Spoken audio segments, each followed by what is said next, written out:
কিছু ব্যথা আছে যা শুধু নিজের ভেতরেই রাখা যায়, কারণ সেই কষ্ট কাউকে বললেও কেউ ঠিক মতো অনুভব করতে পারে না।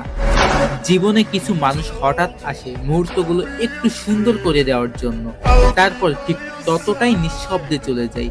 আমি হয়তো মানুষটা একটু অন্যরকম, নিজের দুঃখ, নিজের ব্যথা, নিজের অভিমান কাউকে বোঝাতেই পারি না, আর মুখ ফুটে বলার সাহসটাও হয় না।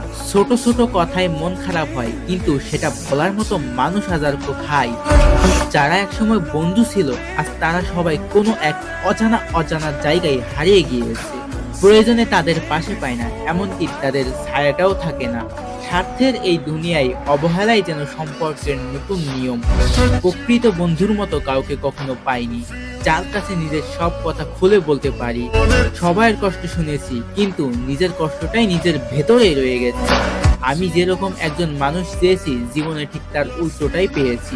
তবুও কারো প্রতি অভিযোগ নেই আমার, কারণ রাগ, জিদ, অভিমান সব সময় আমাকেই ভেঙে দিয়েছে, আমাকেই দূরে সরিয়ে রেখেছে। অনেক মানুষের ভিড়ে আমি কখনো ভিড় চাইনি, আমি শুধু একজন মানুষ চেয়েছিলাম, যাকে বন্ধুও বলা যায়, আবার ভালোবাসাও বলা যায়, এমন কেউ। কিন্তু দিন শেষে দেখলাম সেই মানুষটাকেও পেলাম না। যাদের একটু আপন ভেবেছি, তারা একদিন কষ্ট দিয়ে চলে গেছে। হয়তো তাদের কোনো দোষ নেই। অনেক মানুষের এই পৃথিবীতে আমি মানুষটাকে কি আর খুঁজে পাওয়া যায়?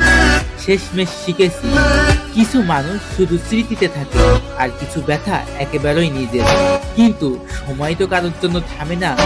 মানুষ যখন চুপচাপ সরে যায়, তখন সে আর আগের মতো ফেরে না।